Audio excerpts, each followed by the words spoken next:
E aí, galera, beleza? Como é que vocês estão, meus amigos? Hoje é dia de um dossiê daqueles onde iremos fazer uma viagem ao passado para conseguir explicar sobre os eventos presentes. E o vídeo de hoje está dividido em 4 temas. Vamos começar falando da esquerda, do PT.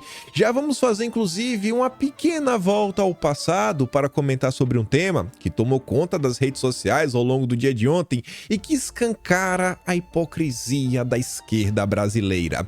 Além disso, a turma da Globo News andou falando sobre uma possibilidade de meia-culpa do PT. Só que isso é impossível. E por quê? Bom, aí vamos ter que voltar um pouco mais ao passado. E hoje, além de eu ter encontrado realmente o Marco Zero, a primeira notícia da história deste país sobre a criação do Foro de São Paulo, que nem nome tinha na época, nem nome tinha. E sabe aquela história quando você procura, acha, e você continua lendo as páginas de jornais, você começa a ver o que estava acontecendo naquele momento e você vê que são as mesmas alianças que você vê nos dias atuais, só que às vezes você via lá atrás, era o pai e agora tá o filho e o primo.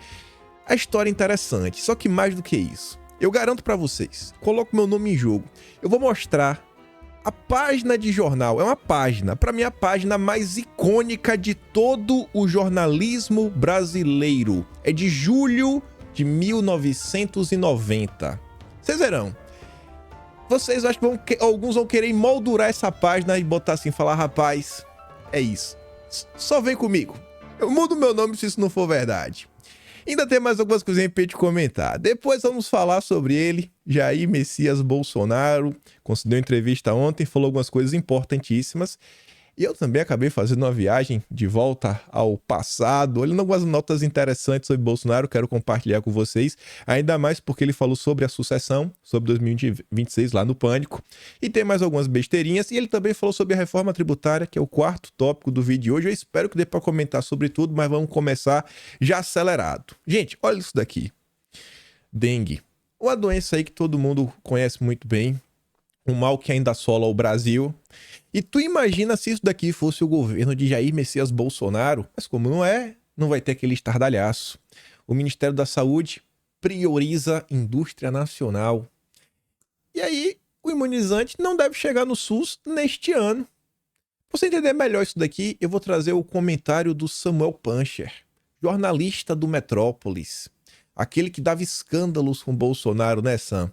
Eu acho que certa vez eu fiz uma crítica a ele, falando como ele ajudava a trazer desestabilização com um monte de assuntos sem pé nem cabeça, tipo aquela história do Shadow Gabinet.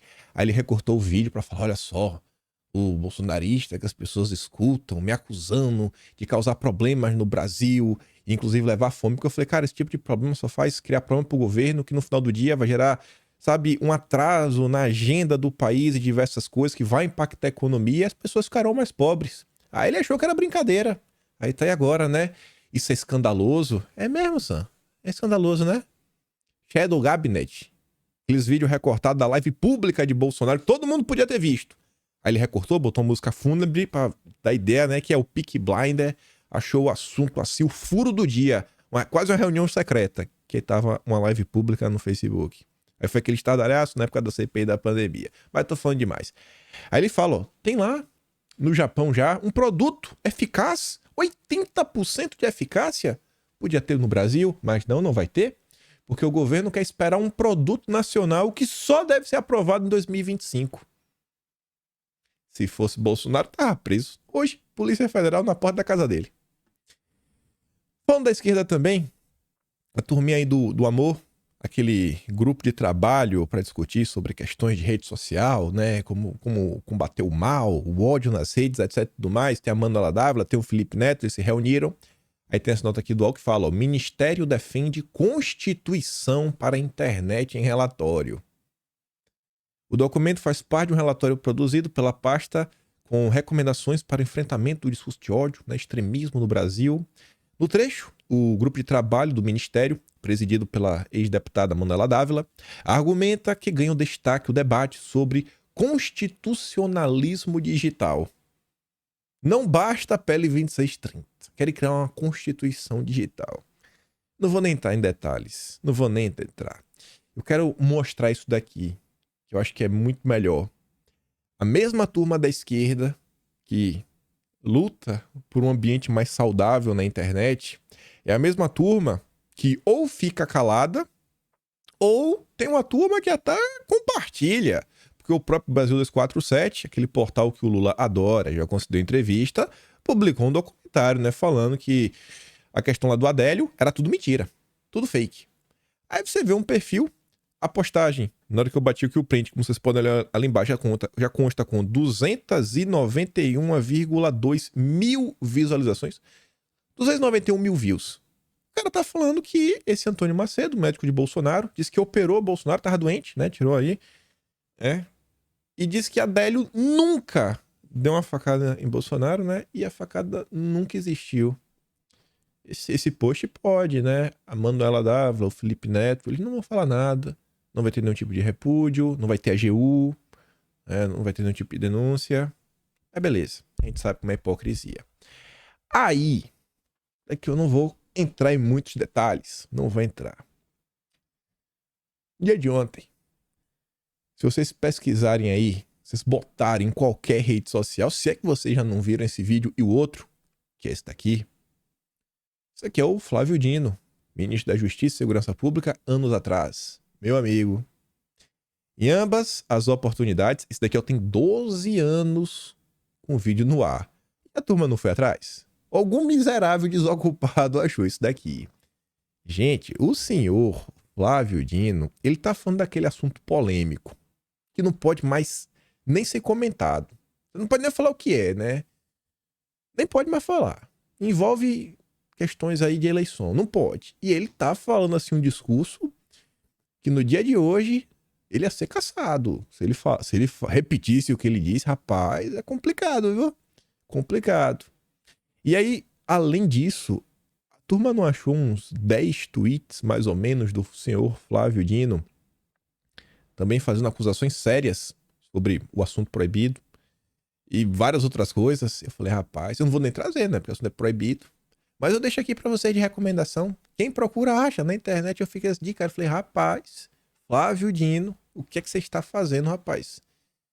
Aquela história, o print eterno. Ainda não apagou, as postagens originais estão no ar. Mas a turma já bateu o print, aí todo mundo encontra. E eu tenho certeza que isso daí vai repercutir ainda ao longo do dia de hoje. Porque ontem já conseguiram, inclusive, sair algumas matérias sobre isso. Como, por exemplo, Nicolas Ferreira desenterra a postagem de Flávio Dino e era todo aquele alvoroço. E o que leva a gente a se questionar, né? Cadê a imprensa brasileira que tanto acusou o Bolsonaro de 1001 coisas? Será que ela vai repercutir essa situação? Está tomando conta das redes sociais com relação ao atual ministro da Justiça e Segurança Pública, que também é senador? Não sei, né? Eu acho que não. Ainda mais a Globo. Hoje de manhã saiu essa nota. Só a manchete é mais do que o suficiente. Globo News está para Lula como Record esteve para Bolsonaro. Acho que essa comparação não tá nem muito boa. Talvez, não sei, né? Meio que Jovem Pan esteve para Bolsonaro. Vamos acordar assim, né? Foi muito na Jovem Pan. Seus ministros também aliados. A Globo News tá nojenta. Ninguém mais aguenta. E a própria imprensa já vem apontando o dedo, né? Fala, rapaz, tá demais, hein?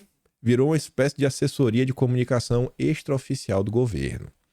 E aí eles, no dia de ontem, já não sabe mais como defender o Lula, já não sabe o que falar, ainda mais porque o Dilma foi criticado por um dos grandes ministros da maior corte deste Brasil, quando o Lula relativizou a democracia, né? Um conceito relativo. E aí o Gerson Camarote fala o seguinte, no vídeo bem curtinho. Agora, é o momento de fazer uma espécie do próprio Lula, fazer uma espécie de meia-culpa. Ou seja, um governo que foi eleito por uma frente democrática,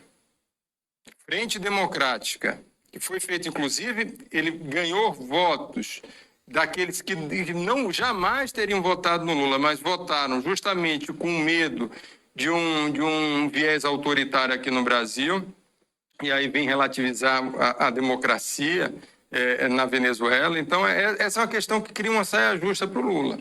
Cria uma saia justa para o Lula, inclusive no próprio Mercosul. Tem que fazer uma meia-culpa aí, né, Dilma? E vocês devem lembrar que quando o Dilma relativiza, ele fala, não, lá, a democracia é relativa, porque lá tem muita eleição.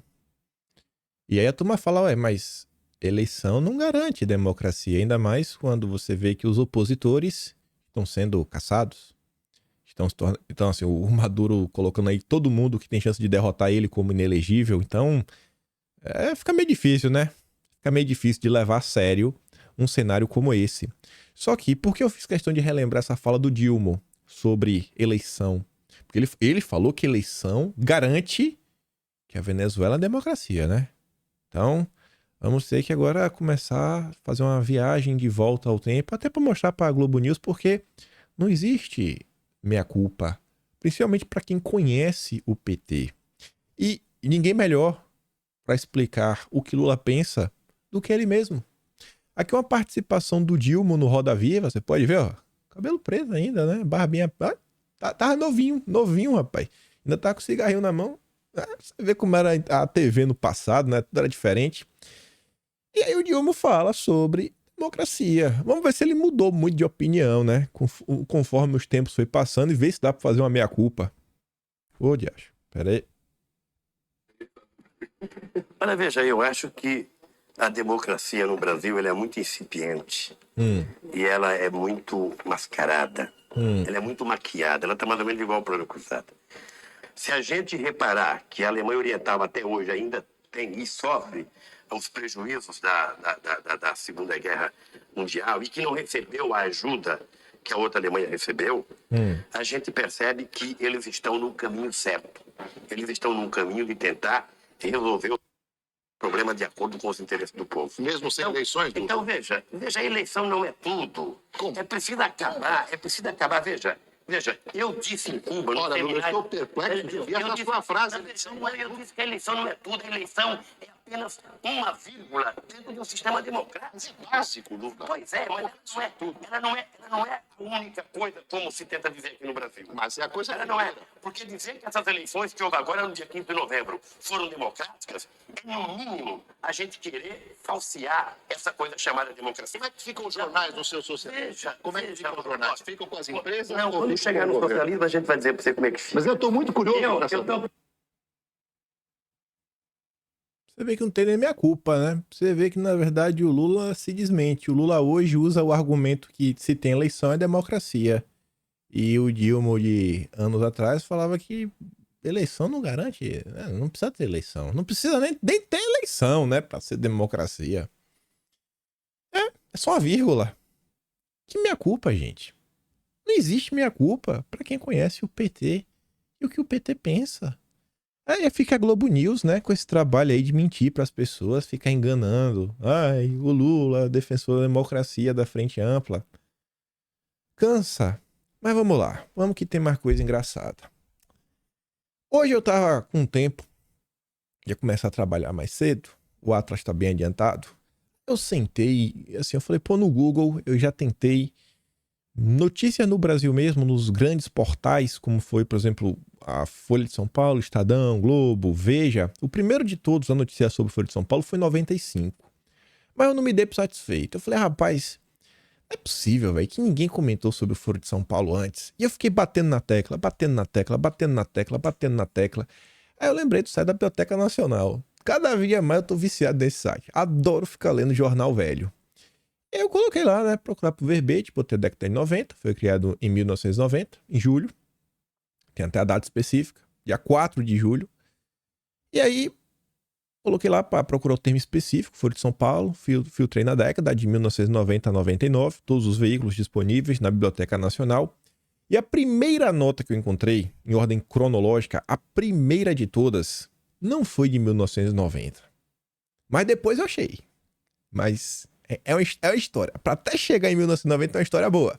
Garanto. E a gente vai chegar na página mais icônica e lendária da história do jornalismo brasileiro daqui a uns 10 minutinhos. Mas enfim, pesquisando, batendo cabeça, eu falei, rapaz, não é possível. Aí achei no Jornal do Comércio, o Jornal do Comércio do Rio de Janeiro, do dia 15 de junho de 1991, né? Aqui era a capa dele, a primeira página. Uma notícia sobre o Foro de São Paulo. Já tinha passado um ano. Mas eles falavam assim, que Lula reconhece que lhe faltou ousadia. E Lula reconheceu isso onde? No segundo Foro de São Paulo, que aconteceu no México. Tá ali, ó. O líder do Partido dos Trabalhadores, o Dilma, derrotado pelo Collor nas últimas eleições, disse que isso aconteceu pelo erro de não repetir as alianças que fizemos em 1979. Hoje vemos que não fomos suficientemente audazes, disse o ex-metalúrgico que assiste no México a reunião do Foro de São Paulo, formado por organizações da esquerda da América Latina. Lula disse que agora lhe resta repetir o esforço em 94. O líder do PT declarou que se tivesse vencido as eleições, o Brasil estaria muito melhor do que está hoje, porque temos outra visão da sociedade, da economia, da dívida, da educação, da política agrária. A turma do MST já estava fechada com o Foro de São Paulo. Ao descrever o impacto de sua derrota, observou que foi uma comoção nacional e uma grande frustração para os trabalhadores que deram muito trabalho para superar, mas disse que este resultado ajudou seu partido a amadurecer. Para Lula, é possível repetir uma experiência popular como a do Brasil no último processo eleitoral em outros países latino-americanos. A experiência do PT realmente ela foi exportada para outros países, via Foro de São Paulo. Tanto que o José Dirceu adora se gabar sobre isso, bater no peito. Ele fala tipo Abujurama, é um nome assim complicado. É um cara que é meio carequinha, tem sua cabeça lateral, lá da TV Cultura, que ele concedeu entrevista certa vez, disse, se não fosse Folha de São Paulo, né, a gente não tinha elegido tanta gente. Aí eu continuei pesquisando, né, vendo outras notas. E aí eu mudei o meu foco.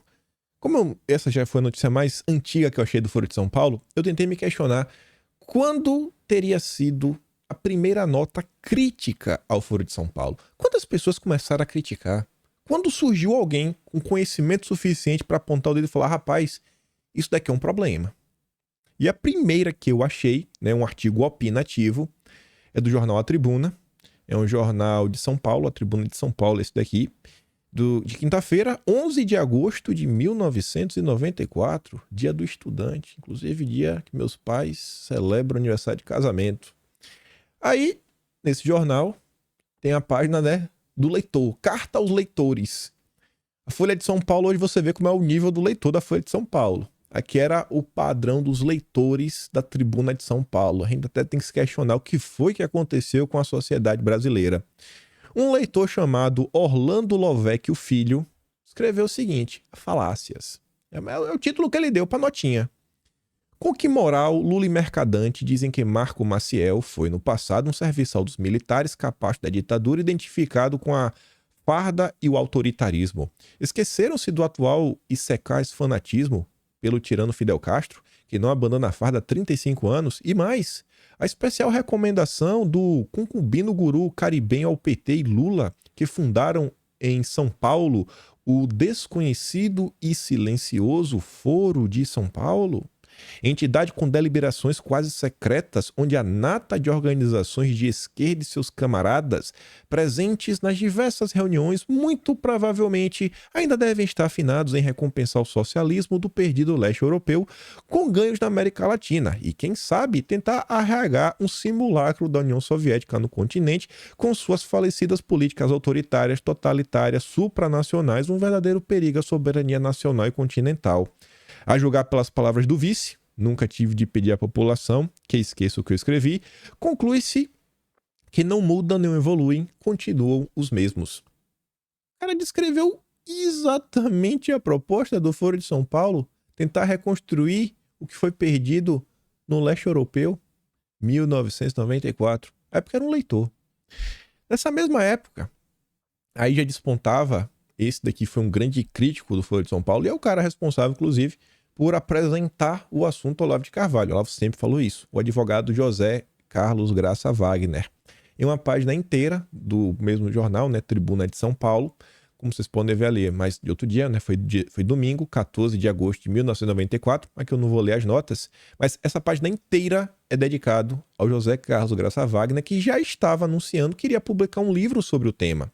Tá ali, ó, esquerda quer unir repúblicas na América Latina. A manchete zona. Aí tem um texto meio aqui pequenininho que fala: o advogado santista José Carlos Graça Wagner lançará um livro que mostra a estratégia da esquerda elaborada pelo Foro de São Paulo. Advogado santista inicia pesquisa em Miami em 93. Ele estava lá e ele ouviu falar que teve uma reunião em Havana, se não me engano, em Havana, lá em Cuba. Ele ficou sabendo, ficou prestando atenção. Ele falou: rapaz, que história é essa? Ou foi em Manágua? Tô na dúvida agora. Mas enfim, Aí ele diz, o livro expõe ideias neossocialistas. Ele falou assim, cara, o que é que essa galera está defendendo agora? Já tem uma modificação do que foi feito lá atrás. Queda do Muro de Berlim motiva o plano. Pesquisa revela apoio a regime de Fidel Castro. Enquanto define as estratégias políticas. Isso tudo denunciado em 1994. E até então, em nenhum dos grandes jornais da mainstream media da época, que continua até hoje, nenhuma palavra. Estadão? Isso foi 2010. Globo? 2008, que republicou lá da AFP. Folha de São Paulo, aí sim, teve 95. Já tava cobrindo o sexto enquanto for de São Paulo. Aí, no Folha de Boa Vista, de Roraima, em 30 de novembro de 94, o mesmo José Carlos Graça Wagner faz um texto bem crítico, não vou nem ler, ele fala que é o NZ vermelho, compara com aquela ideologia muito nefasta. E aí ele critica ferreamente o Dilma, o PT, o Foro, fala, seria bom que o PT respondesse aos documentos sobre o Foro de São Paulo publicados no Letras em Marcha, em Facsimile, que apresentam a estreita vinculação entre o PT e o Partido Comunista de Cuba, entre Fidel, Lula e Frei Beto. Pouco importa a minha pessoa, importa esclarecer os documentos. Se o debate sobre isso começar, não vou desviá-lo para me defender, vou querer que eles se expliquem sobre os documentos.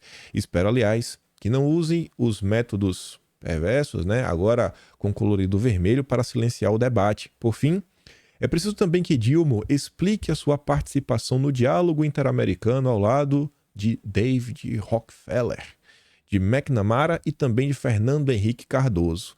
O diálogo interamericano defende manter Fidel Castro e seu regime fechado com a abertura aos investimentos capitalistas, será a adoção de uma espécie de capitalismo vermelho em harmonia com o NZ também vermelho. Uma figura que estava presente nos noticiários lá atrás e a imprensa mainstream adorava era o Rockefeller. Ele estava à frente do Council of America, o Collor foi homenageado lá, o Itamar tomou uma pressãozinha, o Sarney também já passou por lá, e hoje em dia é o Soros, né? Na verdade agora é o filho do Soros. Eu fico me perguntando como foi que os Rockefeller saíram, ganharam um pouco menos de notoriedade na imprensa e começaram a aparecer outros setores, mas enfim. Verifica-se também nessa matéria a criatividade cubana e a dos integrantes do PT é surpreendente e inesperada. Seria bom para a transparência política que os envolvidos explicassem o que pretendem o Foro de São Paulo e o diálogo interamericano. Não é matéria eleitoral. Conhecer os planos desses dois grupos estão em sintonia em muitos pontos relacionados ao futuro da América Latina. É o mau interesse da população e das instituições nacionais. E aí, você até deve se perguntar, Você deveria se perguntar. Cara, por que as pessoas não comentam sobre o Foro de São Paulo? Porque a imprensa não comentava. Nesse mesmo jornal, eu achei essa nota. Eu passei por essa. Também é do Tribuno. Aí, o Tribuno da Imprensa, exatamente. Também achei, aí eu ia postar. E aí essa nota, ela me interessou porque quem escreveu ela é uma figura que segue viva. E é uma figura bem interessante, tá na internet. Tem inclusive um grande fato político acontecendo, ainda está acontecendo, a gente vai falar sobre ele, e eu acho que esse cara tem tudo a ver, a gente já fala dele, mas eu vou ler ali o que o Olavo de Carvalho diz, ó. Olavo posta aqui em 25 de setembro de 2020. Neste artigo de Geraldo Luiz Tino, que saiu na Tribuna da Imprensa em 24 de dezembro de 1995, descobrimos que o PT já processava quem delatava as ações do Foro de São Paulo, e foi Maritânia Dallagnol. Será que tem algum parentesco? Advogada do PT, a pioneira em afirmar que se tratava de entidade inexistente. Esse cara, Geraldo Luiz Lino, ele denunciou, falou, tem Foro de São Paulo, isso, aquilo, outro, e foi processado pelo PT, que é difamação, que é isso, que é aquilo, outro. O PT sempre fez questão de abafar este assunto. O PT não queria que esse assunto viesse à tona. E aí, dá uma pausa, a gente vai voltar pro Foro de São Paulo. Aí você tá vendo aqui, Pô, peraí. ONGs? É que tem a ver ONG, Foro de São Paulo, PT. E vai voltar. E o cara que tu acabou de falar, o Geraldo. O Planalto ia apagar da CPI das ONGs.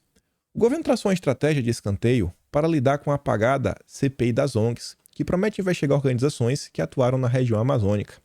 A tática consiste em não jogar holofote sobre os trabalhos, acompanhando-os sem alarde. A avaliação é de só entrar fortemente se levantarem algo contra o governo. Caso contrário, vai deixar rolar, né? O governo, você vê, ó, não quer colocar o holofote, deixa na sombra. Tipo a história do Folha de São Paulo. Quanto menos se falar da CPI das ONGs, melhor. Mas vamos voltar para 1995.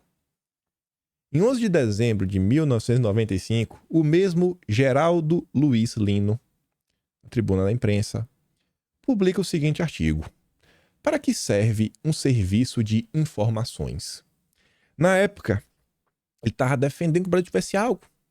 Depois veio a ser a ABIN, e que não tinha na época, né? Eles estavam falando da importância de ter um SNI, que seria o Sistema Nacional de Inteligência. Ele estava lutando com isso, falava que isso é muito importante, que precisa dessas informações. O diplomata, ele só vai até determinado ponto, só que tem informações que são críticas para a soberania nacional, que você precisa da verdadeira inteligência, para ir um pouco além, entender como é que alguns organismos estão operando lá fora e tentam colocar pressão no Brasil e até mesmo dentro do Brasil. E essa nota do Geraldo Luiz Lino, olha como ela tem a ver com a CPI das ONGs, e eu falo um pouquinho mais desse cara para vocês. Nos países subdesenvolvidos como o nosso, são vários os desafios com que se defrontarão os serviços de informações nos próximos anos, muito ligados às estratégias dos donos do mundo para a manutenção do atual injusto status quo mundial. Entre eles incluem-se, primeiro, a crescente disfuncionalidade e instabilidade do sistema financeiro mundial. O que é que o Dilma foi fazer lá na França com Macron? Foi discutir um novo pacto financeiro mundial, né? Um novo pacto verde, para trazer mais estabilidade, porque está muito difícil, né? As coisas atuais. Ele acertou, né? Cravou em 95. Segundo ponto, a reorientação das agências de inteligência dos países centrais para temas como espionagem industrial, meio ambiente. A impressão minha é ter um país vermelho, comuna, que é acusado de fazer engenharia reversa, né? Que tudo que o povo faz, eles vão lá e copiam e soltam deles. E que assim, eles agora não estão nem mais no ponto de copiar. Eles agora também já estão desenvolvendo tecnologia própria. Espionagem industrial parece que é um tema que faz muito sentido, e meio ambiente também. Ações de conflito irregular empreendidas por organizações neogovernamentais a serviço de agências estrangeiras em questões referentes à proteção ambiental, direitos humanos, proteção de minorias, inclusive indígenas, etc. O que a CPI das ONGs vem investigando? Não é exatamente isso. Forças transnacionais tentando avançar com algum tipo de agenda dentro do nosso país. Isso aqui foi em 95. Imagina a dor do Geraldo Luiz Lino ao observar o Brasil e os fatos que estão acontecendo nestes 28 anos, falando para as paredes. E é por isso, gente, que eu sou um cara otimista. Porque por mais que o Brasil continue no buraco, sei lá atrás, quem que sabia disso, pessoal? O que tu tava fazendo em 95? Qual era a tua preocupação? A minha, 95. Eu tava chateado que Cavaleiro do Zodíaco só tava passando na manchete e não tinha parabólica. Essa era a minha principal preocupação. Não ter um parabólica para assistir Cavaleiro do Zodíaco. É claro na minha cabeça. Só não chuto o jogo que eu tava jogando na época, que 95 não tá claro, mas 96 eu já lembro que eu tava jogando Diablo. Já tinha conseguido já, né? A versão demo do jogo. Mas enfim. Aí ele fala assim, ó, que na Iberoamérica, nem mesmo a retomada, né, desse conflito aí, sob nova roupagem, pode ser descartada, haja vista a presença de membros belicosos do chamado Foro de São Paulo, o reagrupamento da esquerda continental, coordenado por Fidel Castro, ameaçar a estabilidade de vários países da região. Tá ali, né, Tribuna da Imprensa. E nesse texto, em 95, ele tá falando, um país como o Brasil não pode ficar sem seu SNI. O Geraldo Luiz Lino é o autor, coautor do livro Máfia Verde, junto com o Lourenço Carrasco. Recomendo, olha a visão que o cara tinha sobre as ONGs, sobre o cenário 95. Se você pegar esse livro para dar uma lida, o Máfia Verde, você começar a ler, você vai botar a mão na cabeça a cada uns 3, 4 parágrafos. Porque é um livro que não é só tá te contando uma história. A quantidade de referências e citações, a Folha de São Paulo falou isso, tal coisa. Aí fez isso daqui. E vai citando o nome de vários e vários agentes. É um livro, assim, realmente documental. Geraldo Luiz Lino. É o cara aí do Máfia Verde. E é um cara extremamente crítico a diversas teorias que são publicadas aí sobre mudanças, né, no nosso meio ambiente e tudo mais. Tem vídeo dele aí de 12 anos atrás no YouTube, já batendo na tecla e lançando o livro, falando, isso aqui não existe. Só que agora vamos dar uma pausa e vamos voltar 2 anos atrás para falar sobre a defesa de um sistema nacional de informação, né, de inteligência. 1993. É essa nota aqui, ó. Olha a manchete. Militares querem a volta do SNI. Já viu ali o nomezinho em verde? Bolsonaro. Pois bem, o deputado Jair Bolsonaro, eleito em grande parte pela tropa, é favorável à participação dos militares em serviços sociais, mas exagera ao dizer que qualquer dia o povo irá pedir de joelhos o retorno do SNI. Será que o Bolsonaro exagerou? Rapaz, o cara não erra uma, bicho! O cara não erra uma! Não erra uma! Veja aí se não é importante saber o que se passa no país, que é exatamente o que o Geraldo tava falando, né? O Geraldo Lino. Rapaz, tem que ver aí, né? Porque tem um trabalho transnacional, pressões de vários lados, de grupos de interesse, você tem que entender. Hoje, quem entende o que está acontecendo no país realmente implora, né? Como informação é importante. Informação é poder. Mas estava ali, ó. Ó a foto. Ó a foto do homem. Sua sombra. 8 de fevereiro de 1993. Deputado Jair Bolsonaro, PDC. Desde que não seja uma criação por interesses políticos, mas o Ministério da Defesa teria que ter mais de 45... o ministro da Defesa teria que ter mais de 45 anos, ser um oficial. Um civil não conhece doutrina militar. Hoje existe um serviço de informações, mas antes eram bem mais detalhadas. O SNI é importante sim. Qualquer dia o povo vai pedir para recriá-lo de joelhos. O Exército quer minimizar o problema. Com certeza não haverá desvio de mantimentos. Mas vamos lá. E aí tem essa foto aqui, que é uma foto clássica, né, do PT do Foro de São Paulo. E aqui aí tá chegando no grande momento que eu estava esperando mostrar pra vocês. Eu fui encontrar aquela nota de Bolsonaro, que eu falei, pô, tô aqui, né, já tô dando um pesar de um monte de notícia antiga. E Bolsonaro, hein? O que é que tem sobre Bolsonaro? E achei uma notícia engraçada sobre Bolsonaro da década de 90. 1990, o ano da criação do Foro de São Paulo. E aí, gente, sem querer achar Foro de São Paulo, eu não achei o Foro de São Paulo. Eu fui uma pesquisa colocando a palavra Bolsonaro entre aspas, dei espaço e coloquei a palavra esquerda entre aspas. Interessante. E aí eu falei, rapaz, essa é a primeira notícia do Brasil. Foi publicada um dia antes do evento, a criação do Foro de São Paulo, em 4 de julho de 1990. Uma reunião no Hotel Danúbio. Eu também pesquei sobre o Hotel Danúbio, achei algumas coisinhas interessantes, mas vamos dar uma olhada. Essa é a notícia. Jornal do Comércio. 3 de julho de 1990, página 3. Mas não tem o nome Fora de São Paulo. Falava assim, ó.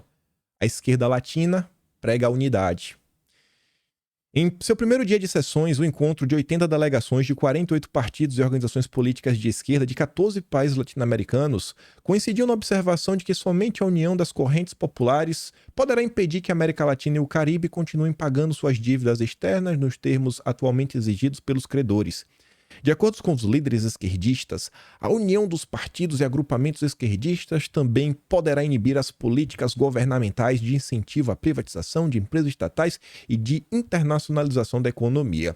O encontro é promovido pelo PT e dele participam 80 delegados de 45 organizações que apresentam suas opiniões sobre recentes transformações econômicas no leste europeu, qualificadas como neoliberais, e suas teses sobre a união das esquerdas. Olha lá, o encontro, que conta com a participação de representantes da Argentina, México, Venezuela, Cuba e delegações do PT, PDT, PCB, PCdoB, encerra-se amanhã, quando serão discutidos casos concretos do que os esquerdistas chamam de avanço da democracia e do socialismo na América Latina e o papel dos movimentos sociais e das eleições na modificação dos regimes econômicos latino-americanos.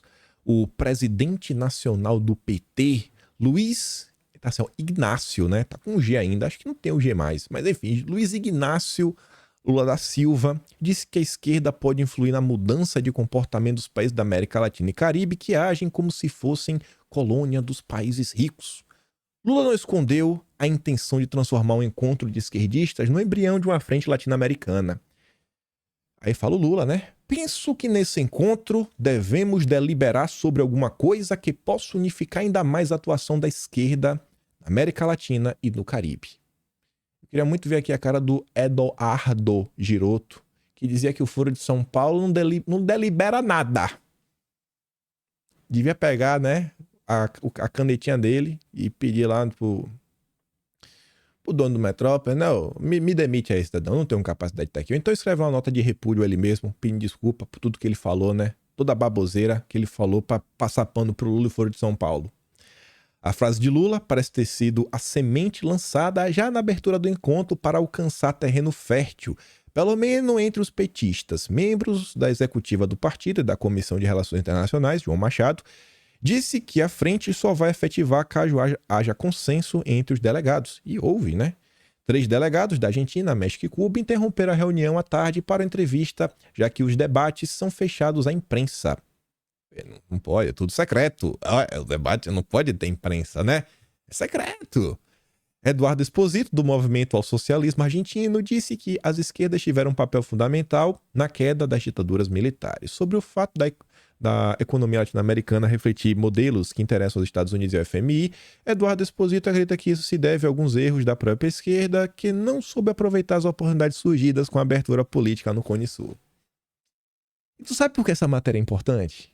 Essa matéria é a primeira matéria que relata o Foro de São Paulo. Você vê que o evento já estava acontecendo. Era o dia 3, e no dia seguinte seria oficializado. Alguém ia vir com a ideia, vamos fundar o Foro de São Paulo. Essa nota do Jornal do Comércio, página 3, ela está no canto esquerdo superior da nota. Chega, o meu coração tá acelerando aqui agora, de ansiedade para mostrar. Tu quer saber como é a página mais icônica da história desse país? O primeiro jornal a noticiar a criação, né, o evento que iria criar o Foro de São Paulo, que trazia a nota do PT ali, no canto superior esquerdo. A matéria a seguir, na mesma coluna, tinha um título: Bolsonaro quer equiparação para militares. Qual a chance nesse universo onde o jornal comentar sobre o Foro de São Paulo e, após comentar sobre o Foro de São Paulo, comenta sobre ele? Mitair, Mitesias, Mitonaro. É como ele dizia, só pode ser uma missão. Já tava lá. Leu o Foro de São Paulo, é a primeira palavra. Bolsonaro quer equiparação para militares. 3 de julho de 1990, Jornal do Comércio do Rio de Janeiro. Eu não acredito. Quando eu olhei isso aqui, eu falei, não acredito. Foi assim que eu achei a nota. Eu botei Bolsonaro esquerda. Na mesma página, tá? Bolsonaro esquerda. Além disso, na parte da vida ali, ó, em discurso, Brizola dá rumo à campanha do PDT. Plínio pensa na sucessão, era o candidato do PT também para disputa, né? Todo mundo aí discutindo diversas coisas aí em relação à política brasileira. E tava lá. Já como deputado, causando problema e nas páginas dos jornais. A matéria de Bolsonaro era essa. O Bolsonaro quer equiparação para militares. Já se encontra no Supremo Tribunal Federal o pedido de mandado de injunção proposto pelo vereador e ex-capitão do Exército Jair Bolsonaro, pleiteando a equiparação do salário de ministro de Estado, que serve de referência para todo o funcionalismo público, ao dos deputados federais e senadores. Isso representa, se concedido, um aumento de quase 100% nos vencimentos militares. Esta semana, a Associação dos Militares da Reserva ingressará com mandados de segurança à Justiça Federal para garantir a compra de imóveis funcionais que os militares ocupam, etc. Tudo mais. Então você vê, né? Não é de hoje que Bolsonaro... Bolsonaro veio das Forças Armadas. Ele não defende de forma aleatória. Ele foi eleito na bandeira. E era um cara que realmente tinha uma bandeira. Tinha um discurso. Batia numa tecla. Não era um aventureiro que chegou do nada e ficava de papinho, etc. Tudo mais. Você vê aí vem aí, que eu sou de direita, que eu faço isso, acontece, Bolsonaro é muito isso, é muito aquilo outro. Ô, irmão, onde é que você tava quando o Foro de São Paulo foi criado? Eu sei onde Bolsonaro tava. Na notícia a seguir. Bolsonaro era a notícia a seguir. Era a notícia a seguir. Aí eu fui dar uma olhada no Jornal do Comércio, né, do dia 4. Não teve nenhuma notícia, que foi do foro em si. Mas no jornal do dia 5, tinha uma nova notícia sobre o Foro de São Paulo, que falava que a esquerda latina recria olas com nova denominação. Então é realmente um grupo formal. É um grupo formal. OLA, né, que era a Organização Latino-Americana de Solidariedade. Nascida em meados da década de 60 sob patrocínio de Cuba, a decisão foi tomada na sessão de encerramento do Encontro de Partidos Políticos e Organizações de Esquerda da América Latina e do Caribe, promovida pelo PT. Já vê aqui a foto do Lula que tinha ali atrás? Encontro de Partidos e Organizações de Esquerda da América Latina e do Caribe. É isso mesmo. Não era Foro de São Paulo ainda. Aí veio a fundação do OLAS. Aí, pulando já pro último parágrafo, eles discutem um monte de coisa, falaram já na União Soviética, né, falando na perestroika, glasnost. Fala assim, não por acaso, as figuras mais importantes do encontro, que se realizou no Hotel Danúbio, foram Carlos Aldana, membro da Secretaria do Comitê Central do Partido Comunista de Cuba, responsável pela área de propaganda, informação e assuntos ideológicos, e Roberto Regalado, chefe da seção de análise sobre as Américas do partido. E aí eu sabia dessa história do Hotel Danúbio. Então a pessoa se falava, mas eu nunca pesquisei sobre o Hotel Danúbio. Já que eu tava lendo jornal antigo, vamos atrás do Hotel Danúbio. Esse local não foi assim escolhido de forma aleatória. Já no ano de 1990, já era Collor, o PT já se colocavam como uma oposição ferrenha, né? Quanto pior, melhor. O PT criou um governo paralelo. Tinha até ministro paralelo. E a sede do governo era onde? Era o Hotel Danúbio.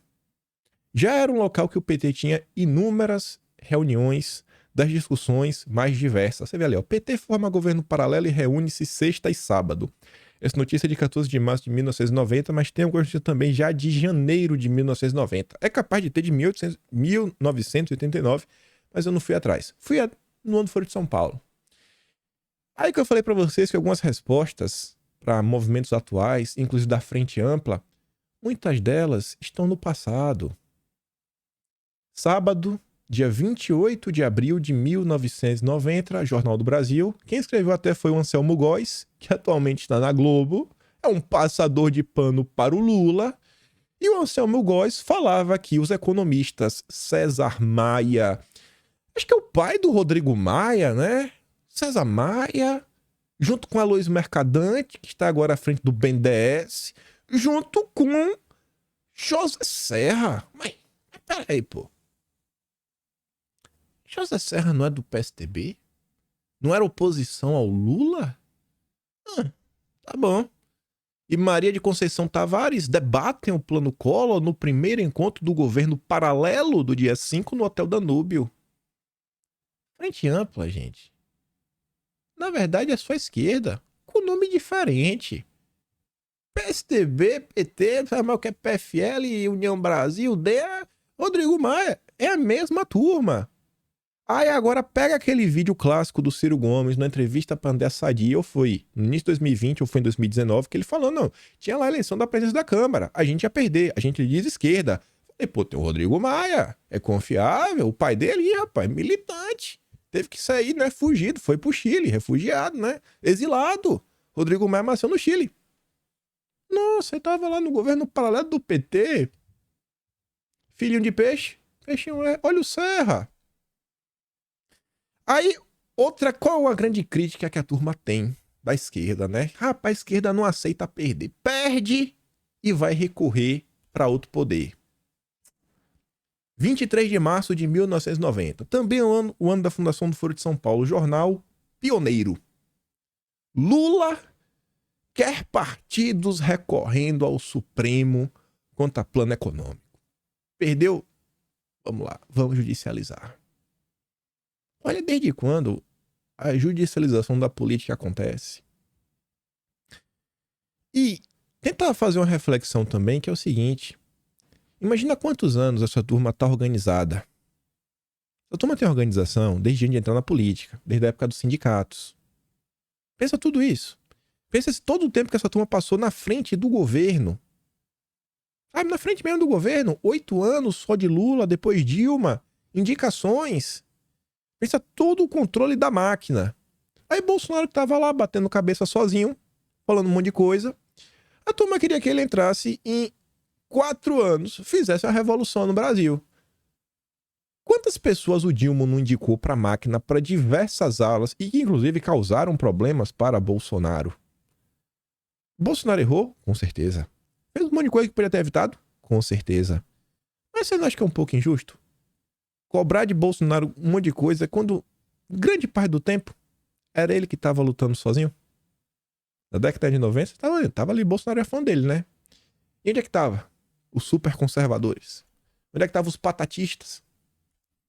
E aí, falando sobre ele, conversando na Jovem Pan, e eu fico até feliz que eu falei, pô, bicho, graças a Deus, acho que eu tô na minha linha, tá uma linha relativamente com um grande grau de acerto, né?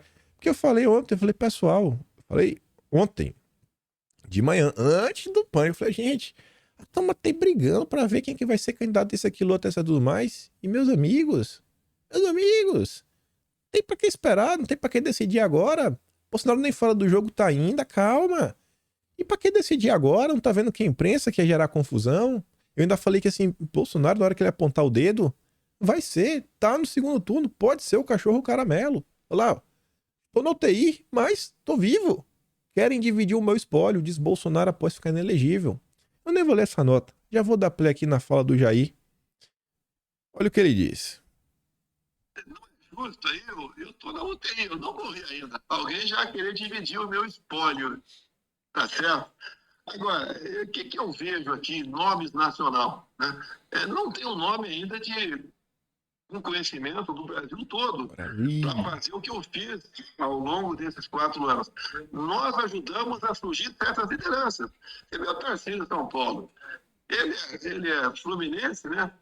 Carioca, na verdade, torcedor do Flamengo e governador de São Paulo. O Zema não se elegeu eu apoiando o Zema. O Zema teve o seu trabalho lá. Um pouco o pessoal se voltou a ele contra o PT, dada a onda contra o PT, que surgiu graças ao nosso aparecimento. Outros nomes, bons nomes, apareceram, mas não tem ainda esse carimbo, né, para falar para o Brasil todo, estamos juntos para 2026. Escuta só o final desse aqui, para falar também de eleição e 2026. Só esse final aqui, ó. Pera aí. Que expulsa a freira, que faz barbaridade lá. Ó, só esse final. Então, isso daí o povo, cada vez mais, vai acordando. A direita tão unida. Quem apareceu falando que vamos unir a direita, pessoal, afasta esse cara. Esse cara é um isentão, é um vaselinão e tá afim de ter um ganho político em cima de vocês, nada mais além. Quem aparecer falando de vamos unir a direita, isentão. Bota logo de lado. Foi o que eu falei no vídeo. Eu falei, gente, essa turma que vem, vamos unir a direita, né? Não vamos brigar em público. É exatamente a turma que fez alguma besteira e não quer ser criticado. Eu nunca vi Bolsonaro precisar falar, vamos unir a direita. Não. Ele realmente une pessoas ao redor dele. Ele faz as pessoas abrirem os olhos. E vem fazendo isso há muito tempo. E tá falando, galera, calma aí, pô. Calma aí. Vocês estão com muita pressa, viu? Tá estranho essa pressa. E aí vamos voltar a falar dele. Isso aqui é de 1990. Meu compromisso é em primeiro lugar com o Brasil. Em segundo lugar com a classe militar. Você vê, ele faz... Meu compromisso é em primeiro lugar com o Brasil. O que o Bolsonaro falou ontem no Pânico? Pô, não surgiu ninguém assim, né? Com entendimento de Brasil. E o que eu tô falando pra vocês? Eu acho que... meu achismo. Posso estar errado. Mas quando o Bolsonaro fala que não tem ninguém assim com entendimento de Brasil... É o que eu venho batendo na tecla sobre a necessidade de ter um projeto de país. Cara, o que é que você defende? Qual é a tua agenda? Tá? A gente acha, mais ou menos, que entende tua cabeça, né? Mais ou menos os valores que estão dentro da tua cachola, mas o que é que tu realmente defende? Tem algumas pautas que são caras pra você, que a gente sabe, não, esse cara aí, ele vai peitar o mundo, mas isso daí ele não abre mão mais de jeito nenhum. De jeito nenhum. Falando de não abrir de jeito nenhum, ó, olha essa nota. Não, esse aqui, ó. Tribuna da Imprensa. Cacete a questão. A discordância sobre o uso de ferramentas pelos integrantes da Guarda Municipal criada pela Lei Orgânica do Rio dividiu ontem o plenário da Câmara Municipal. Depois de muita discussão, foi rejeitada por 24 votos a 7 a emenda do vereador Tito Riff, do PDT, que permitiria aos guardas terem umas ferramentas que não fossem de fogo. Com isso, os guardas municipais andarão desarmados, o que foi considerado uma palhaçada pelo vereador Jair Bolsonaro. O cara não tá defendendo essa pauta porque é moda, porque da liberdade. Não, bicho, o cara defende isso desde que o mundo é mundo. Em 1990. O cara tem uma história. O cara tem uma história. O cara não é um aventureiro que apareceu aí porque alguém, sabe, estendeu a mão, como ele vem fazendo aí para vários políticos, fez ao longo desde 2018, não desde antes. Elegeu um monte de gente que virou as costas para ele depois. A própria Joyce Hasselman, Alexandre Fotos, Patatista, tá aí. Tem história. Só conhece o Brasil. Rodou muito, apanhou, discutiu inúmeros temas. Foi vereador, foi deputado por 6 mandatos. Não é qualquer um não, rapaz. Calma. E já estão querendo jogar o véio pra fora. Não sabe de nada, não tem mais utilidade. Ô, jogador. Controla aí, pô. Se controla aí que vocês são café com leite. Aí tem essa nota aqui engraçada, né? Que oficiais da reserva são com o Congresso. Aí falava assim, né?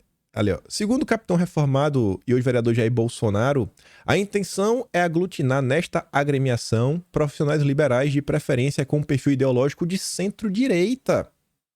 Em 1990, tu não sabia nem o que era... Tu não sabia nem o nome do partido político. O cara já tá falando, pô, vamos aqui unir, né? Aglutinar aqui a turma mais centro-direita, que não tinha. O cara nunca teve vergonha de tomar um lado. Inclusive, ontem ele falou sobre isso, né? Ele tá falando do Ratinho Júnior, sem sombra de dúvida, nem esquerda, nem de direita, que já se lançou candidato. Tá falando de Ratinho Júnior.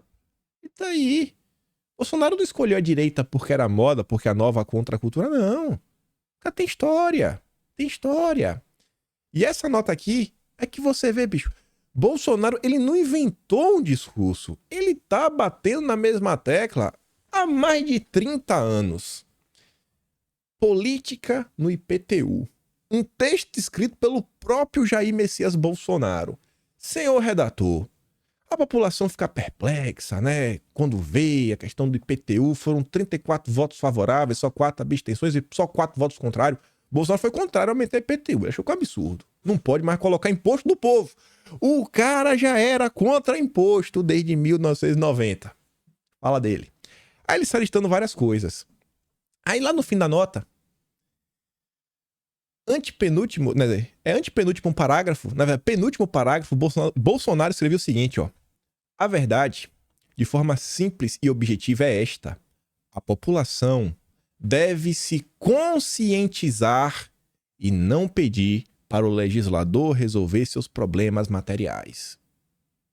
Quando Bolsonaro, enquanto presidente, falava que por falta de conhecimento meu povo pereceu, ele não puxou isso de lugar nenhum, não, gente. O cara tá falando isso desde 1990.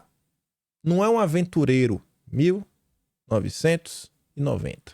Jair Bolsonaro, Rio de Janeiro.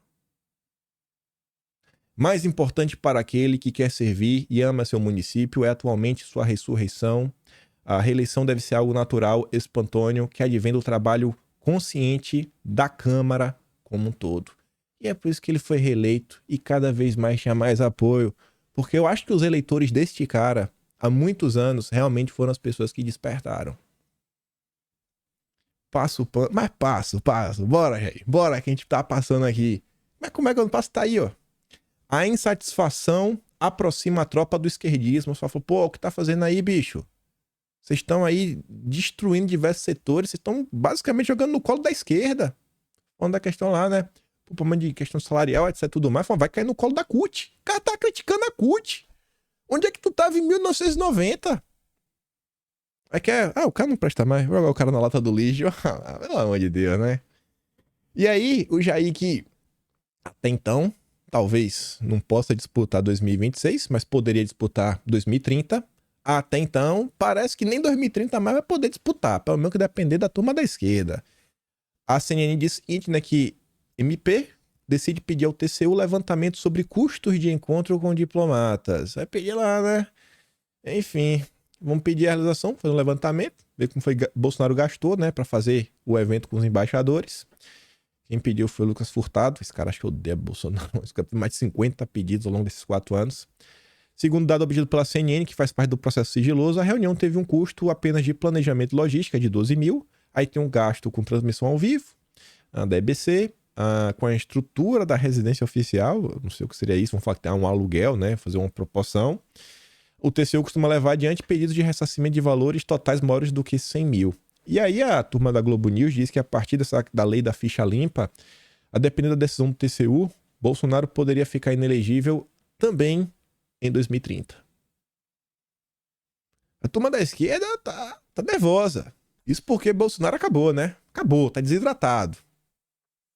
Olha o cara que desidratou. Com Bolsonaro, após condenação, pânico dá recorde e a Jovem Pan vence Globo News. Não é que vence. É o dobro de audiência do Estúdio Z. Isso na TV. Live. YouTube. 311 mil pessoas nesse print. Vai ter batido mais. Deve estar com as 2 milhões de visualizações. Desidratou, né? O cara desidratou. E aí Bolsonaro também falou sobre a reforma tributária, falou do imposto do pecado, falou como vai pedir para o partido se posicionar ao contrário. Não vou dar play no vídeo, porque já está aqui em 56 minutos e eu quero falar sobre a reforma tributária.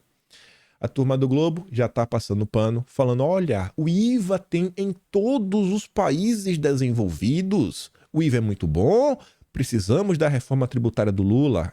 Só que essa reportagem da Globo, da Camila Bonfim, né? Camila Bonfim, essa aqui? Não, Júlia Dalib.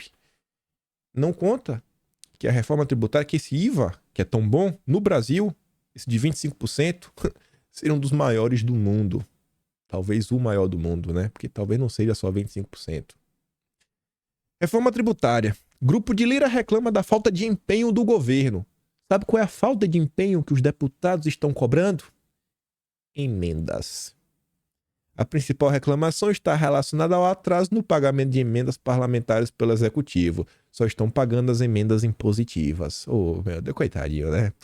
Ah, Lula, né? Olha a reforma tributária como é bacana. Essa reforma é tão ruim que eu fiquei procurando. Eu achei um grupo. Eu achei um único grupo que declarou apoio à reforma tributária que eu já mostro. Mas pessoas contrárias, aí tem uns montes. Até o Eduardo Leite está contra a reforma, está contra o conselhão, falando, cara, como é que vai ser a decisão?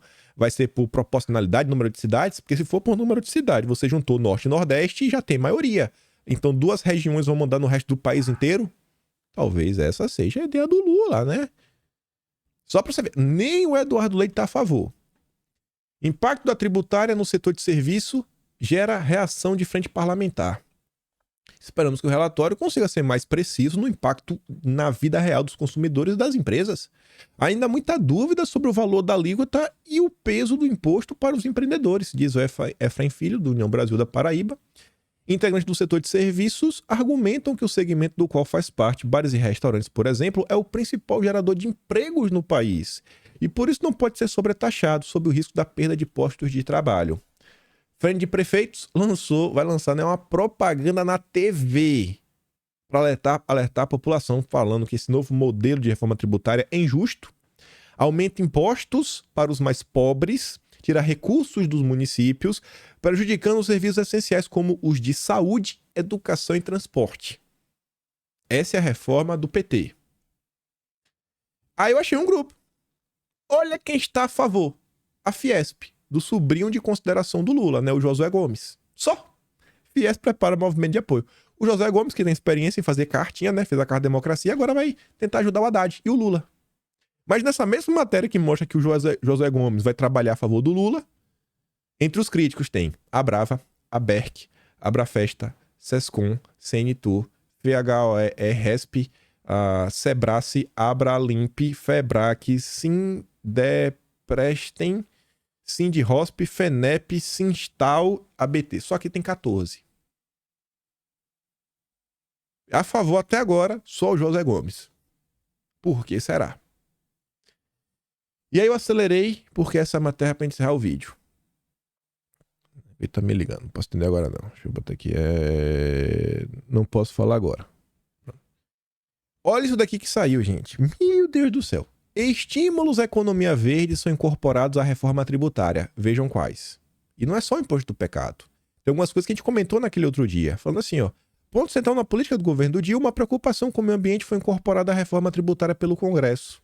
O parecer do Agnaldo Ribeiro incluiu mecanismos para estimular a economia verde e produtos mais sustentáveis, como o IPVA ecológico. Esse daí, se tu tem carro, vamos começar a se preparar para pagar um pouquinho mais no IPVA, pelo bem do planeta? O parecer preliminar, apresentado há uma semana, tem 4 mecanismos com esse objetivo. O principal é o imposto seletivo, né? Que é o imposto do pecado, que é coisa que fazem mal para a saúde e o meio ambiente. Segundo, outra inovação é que o imposto sobre veículos automotores, o IPVA, poderá ser progressivo em função do impacto ambiental do carro, moto, caminhão e a partir da reforma das embarcações e aviões. Com isso, os estados poderão cobrar alíquota menor daqueles menos poluentes e ampliar a carga sobre os com maiores emissões. E aí você sabe, né, gente? O carro velho, ele emite mais, porque o sistema dele, né, de catalisador, de filtragem e tudo mais é inferior. Vocês sabem também que um V6 emite mais do que um V4 e que um V8 emite mais do que um V6. O V12 não pode no Brasil, nem um V10, né? Não, é proibido. É proibido.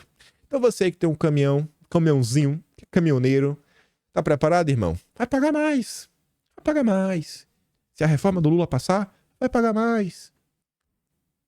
É só maldade atrás de maldade. Além disso, a reforma prevê que o Fundo de Desenvolvimento Regional, isso a gente comentou quando a gente trouxe o parecer, priorizará ações de preservação do meio ambiente na distribuição dos recursos. Só 40 bilhões por critérios SG.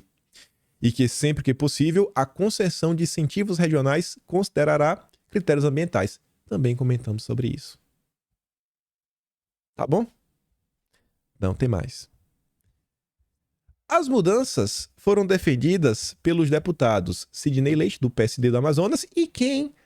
Tablet do Amaral. É a reforma tributária do Lula e do Lema. Olha só.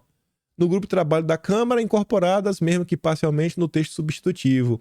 O relatório previa também, olha só, meu Deus, isso daqui, olha o nível que as coisas estão chegando nesse país. Eu vou te explicar. Eu acho que vocês vão achar que eu sou maluco, né? E que não é possível que eu note estar falando isso daí.